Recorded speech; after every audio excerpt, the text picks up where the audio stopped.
Hello and welcome to the Cardiac Cats YouTube channel. I'm your host, Jacob Shorba, and we're going to have a quick video out today just talking about some of the things we've heard from the Combine, specifically regarding the Jaguars, especially here with James Gladstone. We'll start off with that. We're also going to talk about some potential trade news for the Jaguars that could be happening. Now, not going to guarantee it, right? There's a lot of teams that could be interested in this player, but we're going to discuss that. And then we're going to look at some of the prospects that Jacksonville has maybe shown some interest in already, just the things we've heard early on, and wrap it up talking about, what really should or could be the strategy for the Jaguars in the first round. Because I think for myself, I feel pretty firm in how I look at it, and surely things could go wrong, right? You may not have your ideal scenario play out, but I do think things are very clear and also very unclear in the sense that you may know what path you need to go, but you're very unlikely to know exactly what player is going to be the best on the board at pick number 5. I think there's debate on that. So with that all said, let's go ahead and jump into this. So just a quick clip here from James Gladstone. Shout out to J Villains Podcast for putting this on Twitter. Makes it easy to use it.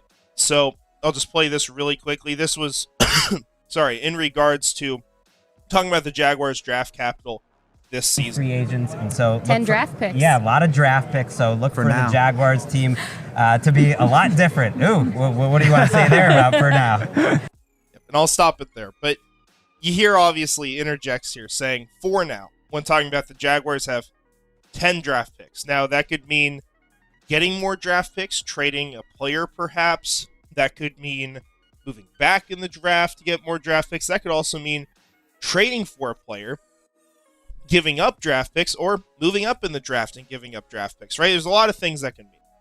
And so I think what you clearly see is that Gladstone isn't afraid to get aggressive for the right reasons, and that draft capital is there for a reason. Now, I don't think the Jaguars, the way that he's kind of talked about things, are going to be huge spenders in free agency going forward. I just don't expect that to be the case. I think there may be times where there is a player available that they just look at and say, hey, this guy is like a phenomenal fit here, and we may break the mold and go spend on them, right? You could see that maybe for a right guard this offseason. Maybe that's like the Trey Smith sort of signing, although now there's a lot of talk that he could be going back to Kansas City. So who knows if he's even available. But I think with Gladstone, what he's made pretty clear when he's talked about it is that this is about the NFL draft. That is the primary way that they're going to improve that team. It doesn't mean that you're addressing all your needs through the draft or that you're focusing on that for needs. But free agency, you don't want to go crazy and just spend and spend and spend. Are there times where maybe that makes more sense? Sure. If you're in like a Super Bowl window and you're super competitive, you're right at the top, and you need something to push you over the edge, sure. That makes sense. Jacksonville, while we think they could be in a Super Bowl window, just had a 4-13 season. They should not be going out here and going all in, spending every dime they have possible this season. I don't think that would be smart. So, just my personal thoughts, but I think that Gladstone, he'll make moves, right? There'll be some things we do before the draft, but I think they're going to be very aggressive in the draft, whether that's moving up or down the board. I think you'll see a lot of these picks get moved around. Now, speaking of moving picks around, this was something that came out from Yardline Yoda. Take it as you want, right? Because I know people are kind of mixed on this now. I have my opinions. I've put them out on social media before, so some of you know them. But I do think there is some credibility to this, and it makes sense, right? Anthony Campanile is coming from Green Bay. We need a corner. Jaire Alexander is a good corner. He's a very good player. It is just a question of injuries, right? This guy has not played enough games in recent history. And you also have another cornerback who is ultimately injured a lot of the time too, in Tyson Campbell. So that may not be the best pairing in my mind. Like, I would not be someone who's heavily advocating for this move, although could it work, right? Yeah, it could. It's possible. I would just be worried about the injuries primarily. But what is seemingly clear, and a lot of other people are kind of hinting at this as well, is that the Jaguars are one of those teams that would clearly be interested in Jaire Alexander getting moved from the Green Bay Packers. And, like mentioned here, prefer him to be cut. That's going to happen with a lot of these guys because they don't want to give up draft capital and they want to get him on a cheaper contract if they can. So Jacksonville may not be the most aggressive team, but they could be one that would make a lot of sense going after Alexander. So I wouldn't be shocked to hear this kind of news, that they are actually interested in this type of player. And like I said, I think you'll be a better team getting Jaire Alexander, right? As long as he stays healthy. I think he brings a sort of swag to the defense and he kind of changed the mentality there. That would be good. I just question giving up draft capital and then also paying him a lot of money. Is that going to be a great use of your funds, right? That would be my question. If he gets released, well, I think you're in a much better situation then, right? Because you kind of dictate what you want to pay him. He might have an attachment coming here, just knowing he gets to work with someone who was from Green Bay before. And so maybe you have some leverage there or don't have to go crazy outbid everyone else in competition against you. But ultimately, I think it takes some things to kind of fall in your favor to where I would be a big fan of this move. But it doesn't surprise me that the Jaguars would be interested in Jaire Alexander. Now, getting to draft prospects, right? Got a couple videos here we'll just share for a moment. Credit Demetrius Harvey for this one, and then 1010XL for the second. But these are from Abdul Carter, Mason Graham, just talking about their time with the Jaguars at the Combine so far. So just quick little clips on them. All good impressions for me. I feel like they're really interested in me. I'm interested in them. All good impressions so far. Do you have meetings set up with both of them? Yes, sir. All right. And then we got the one from Mason Graham. You met with the Jaguars yet? What are your impressions on them? Yeah, I've met with the Jaguars. Great organization. Obviously, new staff, new GM. So good meeting those guys. Thought the meeting went well. Coach Kevin Wilkins, what's your? All right. So obviously, these are players that makes a lot of sense for Jacksonville to talk to. Some people will argue about Abdul Carter, right? Because Abdul Carter is an outside linebacker. We got two guys playing that position, right? It's that whole conversation. But these are top prospects in the class. It was very obvious that Jacksonville is going to be interested in these types of players. You also have this quote from Gladstone talking about just the importance of creating disruption on the defensive line. He says, I think the ability to create disruption is above all else most important in that type of chaos. It makes it hard for an offensive operation. I lean into that more than just about anything. I think the combination of urgency and explosiveness is something that I certainly prefer. So this is from Tuesday. This was said. I think it's an interesting debate on these two players and kind of how they fit in the Jacksonville. I think Jacksonville's defensive line, if you're going to talk about a clear void, I don't think it's either of these players. Not saying I'm against drafting them. You all know I'm good with that. But it's really the very interior, I would say a nose tackle, where Jacksonville's really missing someone. And I think the depth as well is a big question. Now, the thing is, defensive lines rotate a lot, right? You're not going to have the same player on the field every snap. So it makes sense to add a Mason Graham or an Abdul Carter. And Mason Graham, as far as just how much he could get on the field or who you can move on from, he would make a little more sense because you could save money on Eric Armstead's contract next year and have him play opposite of Mason Smith. Well, Mason Graham is a pretty big player, contrary to what Pete Prisco said. He's 317 pounds or so. We'll get, I guess, official measurements today. Actually, right by the time you guys are watching this video, to be fair. He's not really a nose tackle. So That's the interesting part of this. I'm not saying, oh, well, we got to take Kenneth Grant. I don't think that makes sense at number 5. I think that's a massive reach. But I think both of these players, there's a path for them to get on the field just because of the nature of having a rotation, especially on the interior for Mason Graham. And with Abdul Carter, you have the linebacker ability.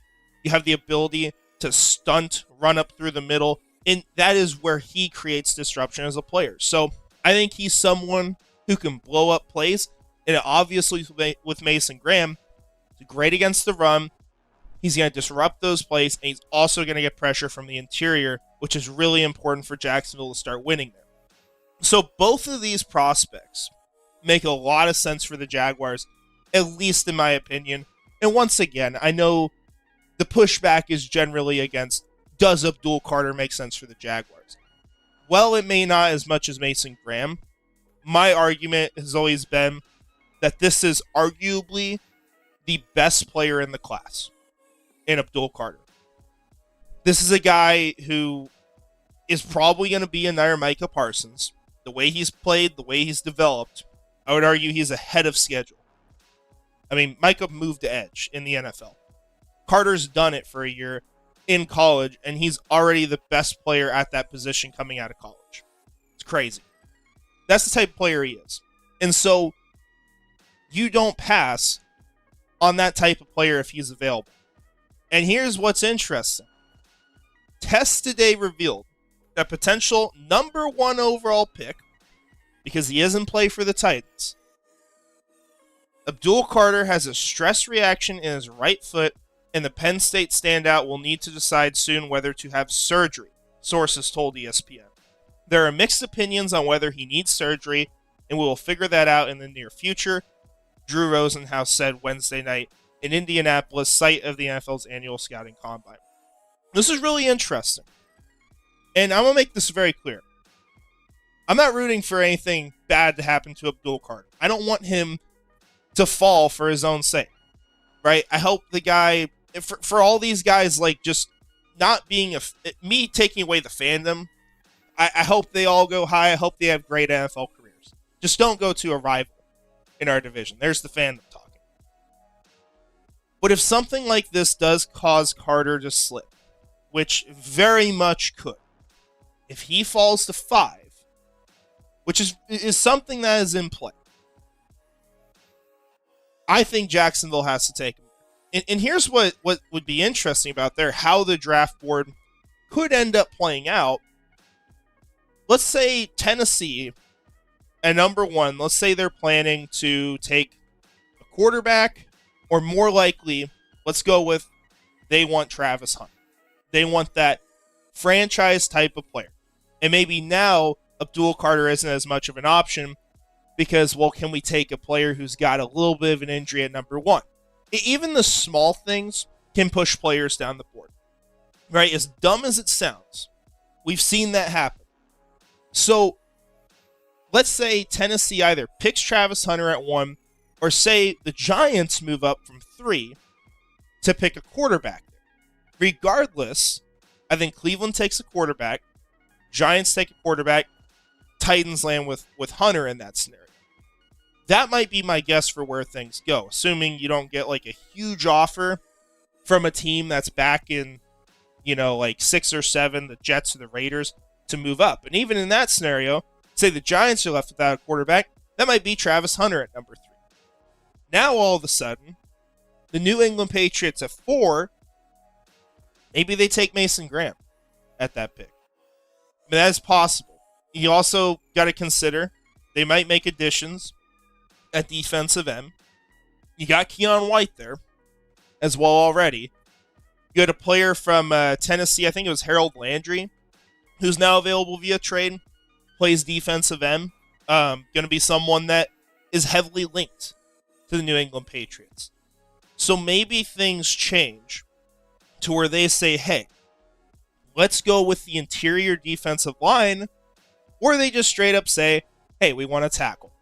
Let's go with Will Campbell. Like, that kind of stuff could be in play. So there's a world where Carter could fall down the board to Jacksonville. Maybe this is the best pick, right? I do think let me clarify this. I think the best case scenario for the Jaguars is Travis Hunter's there at 5. Very clearly. Like, it's perfect. You need a corner really bad, and you get someone who could be a legit wide receiver 1 playing alongside your current great wide receiver 1 in Brian Thomas Jr. Even if Travis Hunter is playing some of the plays, that's huge for the offense. So you're going to get a game changer in here. You're going to get a guy who's going to make big plays, and that's going to turn those 10-1 score losses very quickly into wins for your team because you have a guy who's making the plays. That is the best case scenario. Do I think it'll happen? No, I don't. My honest opinion. Nevertheless, Jaguars are meeting with Travis Hunter. It's worth noting this was from last night, so they have met with him formally, which is great to see. But yeah, I think that would be awesome if he fell. I'm not as certain of it. With Abdul Carter, it's very possible, given this injury. Could happen. I don't think he should. I'm going to be very clear about that. But if this is a big deal, or say he gets surgery, and this hurts his onboarding process with an NFL team, okay, well, go look at a player from last year that had the same thing go on. Not the same injury, but the same type of thing where you had to get surgery late in the process, you missed part of your onboarding, and you had to start basically in the middle of the season or at the start of the season. That player would be Jerzon Newton. He was talked about as a potential top 10 pick. Right? Now, the league probably was never that high on him. That's more so scouts. But he should have gone in the first round. Instead, he goes from mid to late first round to he's going like 36 to the Commanders. So is it possible this impacts Carter's draft stock? It is. We'll have to see what happens, of course.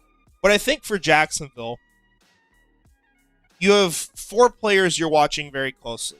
And if one of these 4 players falls, or if any other player goes in the top 4, it tells you very clearly what you're going to do. And what I mean is those players are Cam Ward, Shedeur Sanders, Travis Hunter, and Abdul Carter. And no, I'm not saying you draft Cam Ward or Shedeur Sanders. If one of those quarterbacks fell to pick number 5, you're trading the pick. Because someone is going to want him. Right? Even if you don't like Shedeur Sanders, you don't think he's that great, I think the guy's a starter in the NFL. I think he could be a good starter for a long time. Do I think he's an incredible prospect? No.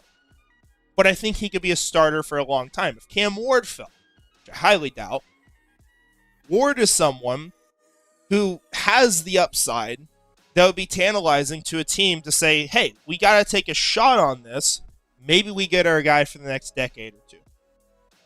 So if one of those quarterbacks fall, trade back a spot or 2, get a haul, and then you take BPA.